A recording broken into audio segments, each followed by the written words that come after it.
Today's video is all about how to not be so exhausted during your first year with your baby.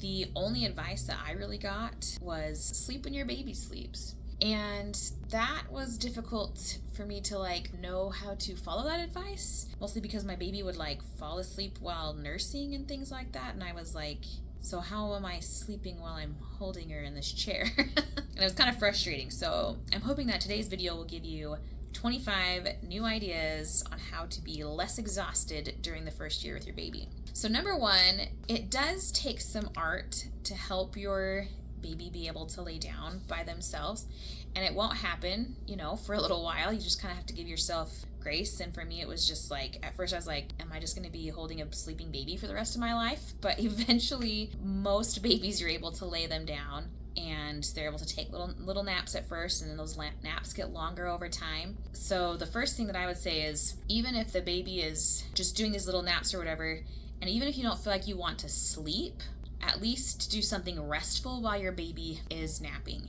and do housework while your baby is awake. Now, it's not totally possible and feasible always, but things like laundry, having your baby laying down during part of their awake window next to you while you're folding laundry, super easy.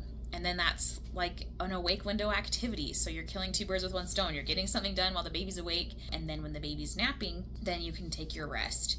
And what that has done for me is now my baby expects to help with little chores and stuff. I mean, she's only 9 months, almost 10 months, but she likes to be helping with laundry. And yeah, it does make laundry take a little bit longer. Folding clothes, it takes longer, but it's an awake window activity too. So it's been really helpful for me to find more rest time when I'm doing the housework when she's awake. Number two, especially at first, plan for more than 8 hours a night for sleeping. That was huge for me. I was so used to getting my 7 or 8 hours of sleep every night, and with the baby, you are going to be waking up in the night.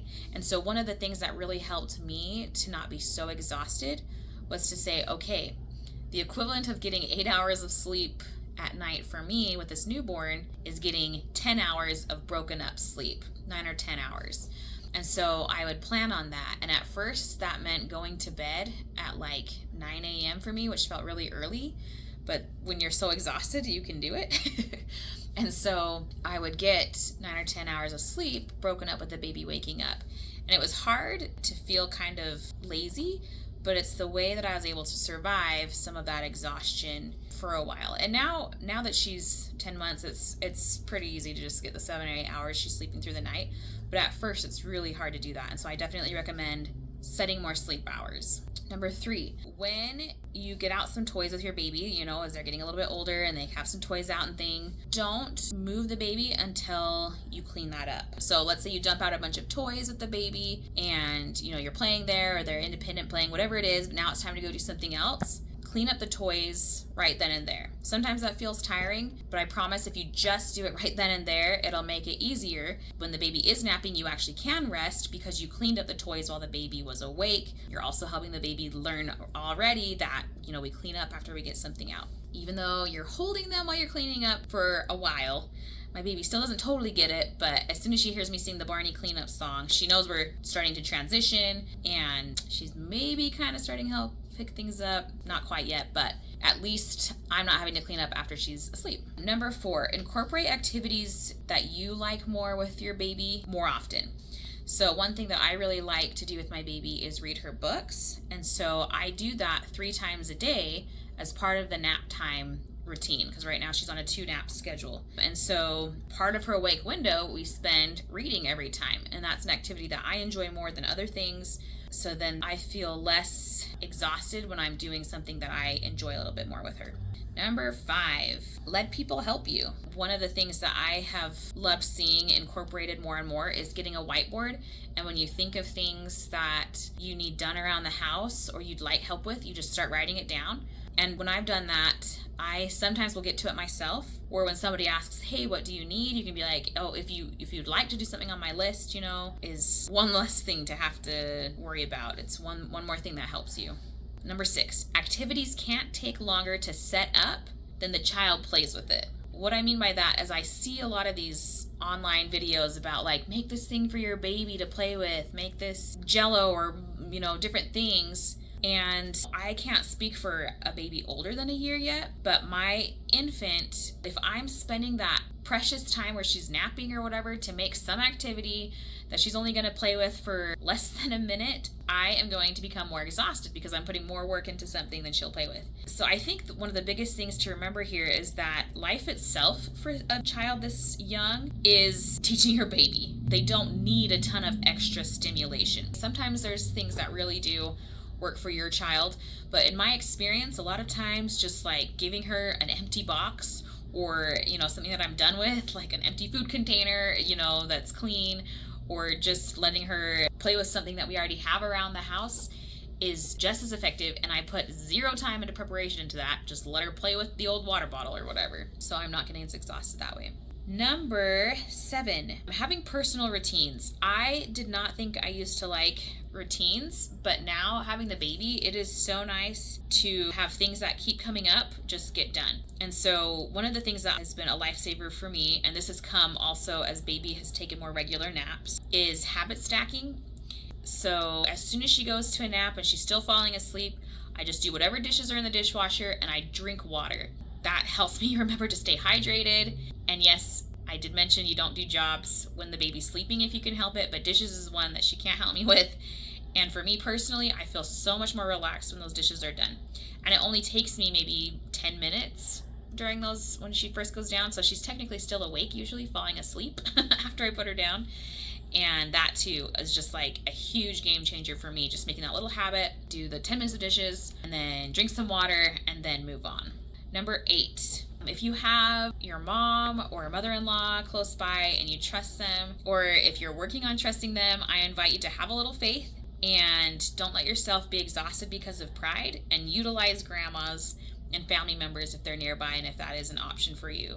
It really saved me in my first couple of months when my mom would take a night sometimes, or my husband's mom would come and take a night, and I would get more than 2 hours of sleep in a row, and they would help in the night. That was so huge. And at first I felt dumb about it, just that like, why can't I handle it myself? But then as soon as I realized this is actually just how life is with a baby and they get it, and I just trusted them, oh my gosh, I felt my brain logging memories into long-term memory when I took advantage of that and let them help me. Number 9, rotate toys regularly. If you always have like all the toys together and always the baby's right there with all the toys, in my experience, I found that she'll get bored of stuff.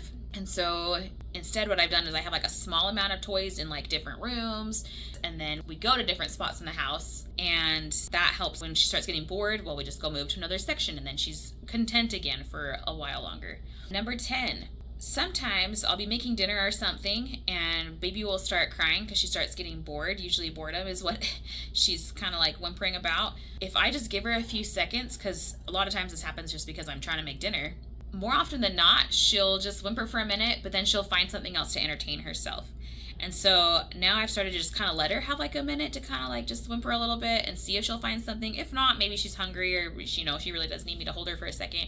But it helps me get more done if I give her a second to see if she'll figure out her own boredom before I jump in. Number 11, figuring out what helps you relax. This has changed since I've become a mom. I absolutely love going to the gym now. That is not something I did before I had a baby. And now that she's here, that is such a huge thing for me. I love going on walks. I love getting exercise. And then I also did not think that I would pick up a new hobby, but there's something about watercoloring now for me. And I was like, oh my gosh, can I really start something new while, I'm trying to go through this first year with the baby? But it has been huge. I just put on music or listen to a video or something and just do watercoloring, and that has been so good to help me relax in this stage of my life. So it's been fun to find that. Number 12, as your baby gets older, I would recommend making it so that sleep isn't dependent upon you. It is so relieving that if I want to go out and do something, knowing that like my husband can put the baby down and that'll all work out is so nice. So, letting go of the reins a little bit, letting your husband, letting, other family members put the baby to a nap or to bed really also helps with my exhaustion levels. 13, filling wake windows can be exhausting, just knowing what to do to fill up your time for the baby. And at first, when the baby's really little, things like grocery shopping, I just couldn't mentally and physically handle. But now I love taking the baby to the grocery store to fill up one of her little awake windows. And it's one less time of using toys and stuff. And so she's, again, not getting bored with toys because we're doing something different. Sometimes it feels like grocery delivery is so convenient, so easy. But now I'm stressed out and exhausted trying to figure out how to fill my baby's wake window. So doing things like taking your baby grocery shopping with you can be a wake window activity. Number 14, after the baby goes to bed at night, I would recommend, if there's any last things you need to get done in the day, whether that's showering or exercise or dishes or whatever, as soon as the baby goes down, even though you're tired maybe right then, just do it first, because then you can really relax because you're not worrying about, oh, I still need to do this thing. If you can just get it done right when the baby goes down, then you'll still have a couple of hours to relax without worrying or dreading or pushing off bedtime because you still have more things to do. 15 kind of goes with that too. When it comes to bedtime, my husband and I, one of the things that I really love that we do is, like, he'll put her in her jammies and then I'll feed her a bottle and then he'll read her a book and then I sing her songs. It's kind of our pattern. And while the one of us is helping her, the other one is cleaning the kitchen. So we kind of just, like, by the time baby's down, we're done with dishes and stuff like that, and it's great. 16, learn to say no to going out as much as needed. It's definitely okay to not go out. I feel like sometimes going out adds to the exhaustion for some people, but also make a social call if you need it. I found for me, evening times have been a hard time for me to go out. I don't like going out right now. For whatever reason, it's harder for me to go out a lot in the evening. Sometimes I can for a little bit, but sometimes in the day, early in the day, I really want to go visit a friend or do something social. And so I will reach out to somebody to do it in the day, and that also helps kind of fill my cup. Number 17, when baby was really, really little, she would fall asleep in a stroller ride, car rides, things like that. And then as she started getting older, I realized it was kind of exhausting to be awake with her for so long. And then, she sleeps in the car or in the stroller. And then we get home and she's awake now. And I didn't get a break during all of that. And so as soon as I could kind of transition her to a little bit more regular naps, we made the stroller rides awake window time. That was huge for me to be able to get more relaxation, is making the stroller rides awake time, and always home in her crib is the sleep time. 18, something that has helped me to be able to not be so crazy while I'm trying to cook dinner is just letting her eat while I'm making dinner. I want her to one day, eat with us a little bit more, but while she's so young, she just gets hungrier earlier. And so having her sit in her little chair and I give her things as I'm making them or whatever has been a good strategy for me. Number 19, make your routine for getting ready super simple. You're going to be able to get fancy again and have fun again and get all dressed up again. And there's times for that during the first year. And you can tell yourself that, I'm going to be able to dress up better and look better. But at the beginning, just letting it go and just having a simple routine will make you so much less exhausted. Number 20, come up with some simple meal ideas or whatever that you do that's the easiest, simplest. That's what you need to do right now. Even if it's a lot of repeat for a little while and you're used to doing a little bit more simple meals, prepping in advance, and so you could just kind of know what you want to do is going to be huge. And I'm going to make some videos later on about some simple meal ideas if you need that, but keeping food simple is also super helpful. Number 21, switching off tasks between mom and dad. It can also be super helpful. In the morning time, she used to be really good about sleeping in a little bit more, but now as we've hit the summer, she's starting to wake up really early. And by really early, I mean 6:30, but she used to sleep until 7:30. So we kind of miss that. But we take turns getting her out of bed to give the other person, a couple more minutes. My husband's also really good. He'll make me breakfast and stuff too, and let me have a little bit more time, which is super nice. But kind of just switching off. Another thing, my husband will take her on a walk or to run an errand. A lot of times that he's planning on doing anyways, but if he can just take the baby with him, oh man, that's huge for me. 22, speaking of breaks from the baby, sometimes it's just exhausting to be with the baby, right? And so sometimes we've noticed, my husband and I, that let's say we need to mow the lawn, even though I'm I'm so tired, but Mowing the lawn is more refreshing than playing more with the baby. Like, I need a break from baby, and mowing the lawn is the chance to do that, and then he'll play with the babies. Number 23, for me, it's also been taking the right supplements for my body. So for me personally, vitamin B helps me not be so sad with exhaustion. Vitamin D helps me not to be so angry with it. And iron is the one that really helps me when sometimes I just feel exhausted beyond anything else. So supplements have helped me. So that might be something to look into for you.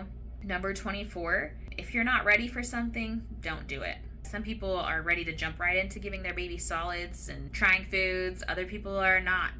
Don't stress it. Just don't do it if you're not ready. And at the same time, if you are feeling ready, jump in. And it's okay to push the boundaries.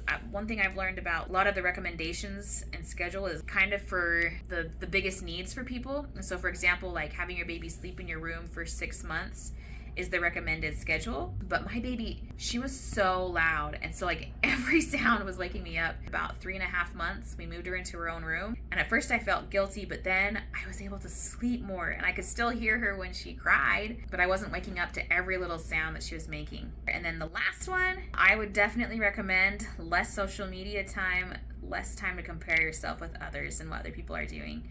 It is exhausting trying to keep up with everything out there, everything that people are saying and saying you should be doing. If you just need to ground yourself from your phone for a little while, read a book while you're nursing or feeding the baby instead of scrolling, do it, because sometimes that comparing and the social media is actually what's exhausting you too. So I hope you found some tips to try. Good luck, mama, as you continue with this first year. It does get better. We'll see you in the next one.